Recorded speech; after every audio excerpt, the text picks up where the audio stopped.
Something popped. I don't think it's permanent. Man, age. It's a wonderful thing. And I guess the mask has become my Tuesday thing, just to let you know we're doing all the things that we need to do. So, it's Tuesday, and this week it's really Tuesday. Last week was weird. All the weeks are weird, but we're making it. We had to do staff meeting by message today because there's so much going on, but still wanted to bring you some specific information. At the very end, I'm going to kind of share some things. So hang through the announcements, and I want you to hear what I have to say at the very end. We're in person. I've been saying that for a while. We're seeing more and more new faces. In fact, we're seeing people that we think are showing up in person because they watched the live stream, which we're really excited about. We think we've got kind of a more expanded coverage than we originally thought we did. So join us in person if you can. We opened our children's area this past Sunday. We had a handful of children. We know that it's going to be a slow roll back to whatever the new reality looks like, but they had a great time. The kids were excited to see each other. We practiced all the safe distancing things. So if you have young children, if you've missed gathering with us, we have childcare K through 5 that you can drop your kid off at. You can bring your babies into the auditorium. We don't care about noise. We're used to that. But we just want to see your face. So just know that our children's area is open back up, doing all the things they're supposed to do. Currently, our prime timers are meeting. They meet every second and fourth Tuesday of the month from 10:30 to roughly 11:30. They have a great time. They are an awesome group of people. I love seeing them in the building on Tuesday mornings. And a lot of our groups are starting back up again. Our men's group meets every fourth Monday night of the month. Our women's group will be starting 2 Bible studies, a virtual one on Tuesday night and an in-person one on Thursday morning. That will start in a couple of weeks. You'll see more information about that. Our grief support group is meeting every Monday night. They met last night with lots of new people in the group that are going through the process of kind of encouraging and supporting each other through personal loss. We've got After Party, a group that meets after worship to kind of talk about the service. We've got a small group that meets on Sunday afternoon. So if you are interested in plugging in a little bit deeper than just watching us or showing up on Sunday morning, we have places that you can find a tighter community. We're welcoming, we're inclusive, so just call the church office if you want to know more about our groups. You've heard me talk about Shelby so many times, but we still need your information. Again, this is where you'll get your giving statement for what you gave in 2020. And if you can give us your information and sign into Shelby, you can get your own giving statement, or you can contact the church office and we will print it off for you. Next Wednesday is Ash Wednesday. Believe it or not, it's 6 weeks till Easter next Wednesday. And our Ash Wednesday service is a really cool contemplative time of self-reflection and inspection and kind of committing ourselves to a little bit of a deeper spiritual walk as we approach Easter.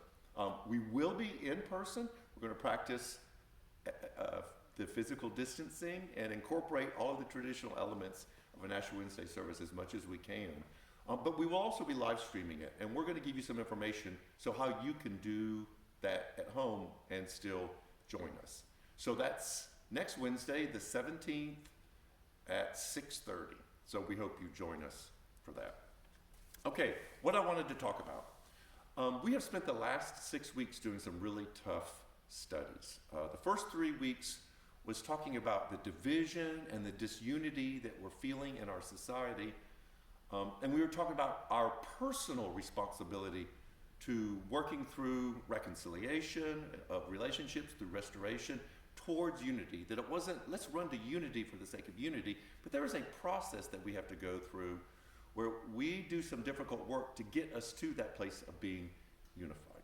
So the first 3 weeks we talked about the personal work of healing division and bringing unity. The last 3 weeks were a lot more difficult.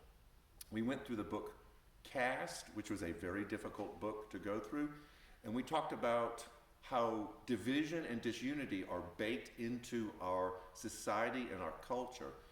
And many of us who don't feel that inequality or injustice baked into society have a difficult time understanding it. And the book Caste really kind of, not forced, but put us in a place that we weren't used to being in. It felt political, so I'm going to own that up front. But let me say this. I had a person tell me before I moved here that they would have a more difficult time dealing with someone who was politically different than dealing with someone who was theologically different. And that really shocked me. And I think a lot of us, and I find myself slipping to that place too, hold up our political beliefs more than we hold up our understanding of who God is. And so we see these kind of issues through a political lens and filter rather than through Scripture. And that was our attempt in dealing with systemic injustice and inequality. Kristen started it off just with tons and tons and tons of Scripture dealing with what justice looks like through the eyes of God. And we have to kind of fight the urge of using our political lens to define those terms. The second week I talked about what baked in injustice and inequality looks like, and then this past Sunday, Nelson really helped us look at there's some specific things that we can do to deal with that. So let me say this. The issues of inequality and injustice is a complex issue, and it's not solved with easy answers. So this is hard work. And in order for us to be a prophetic voice like New Community Church has always been, we have to be willing to go to those hard places and have hard conversations about complex issues. And we have to be able to embrace the discomfort that comes with that. Your staff and your elders recognize that this is a really difficult journey. And we want you to know that this is a safe place to be brave, to kind of express your own discomfort and uncertainty with what it looks like to be a church that really addresses some of the injustices and inequalities in our culture. It comes from a place, and that place is curiosity.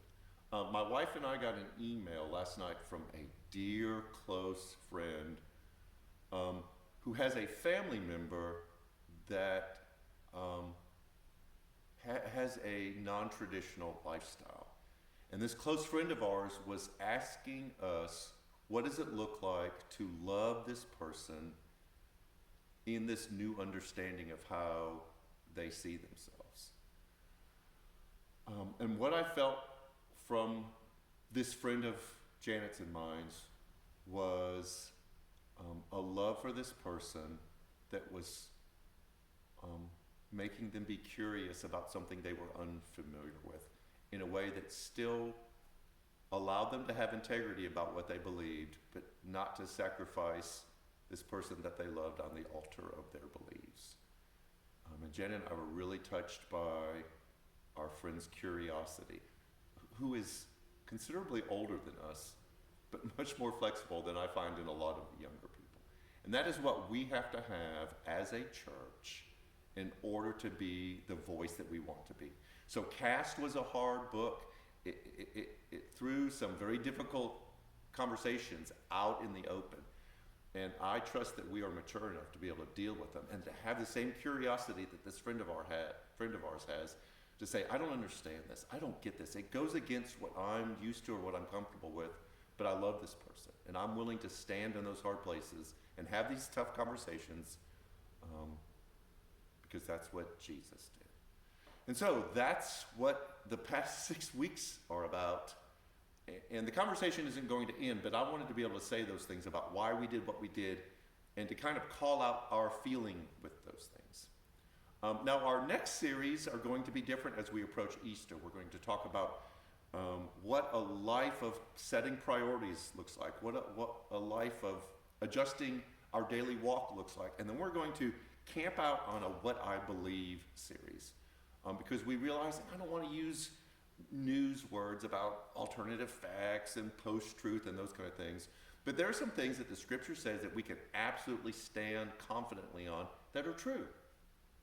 And I want us to have scripture speak to us rather than us go with our preconceived notions into scripture just to prove what we already believe. So we're going to have a long series that leads us to Easter about what I can hold on to, what I can stand on, what I can believe. And that will give us a really good foundation as we continue into this year. So, I said the things. I hope you're hanging in there with us as we are boldly going where we believe that God is taking us. So, thank you for hanging in there with me, with us, as we continue this journey. Have a great week. If you need any information, we're on all the socials, Facebook, Twitter, Instagram. Download our app, and we will stay in touch. So have a great week, and we'll see you online. Take care.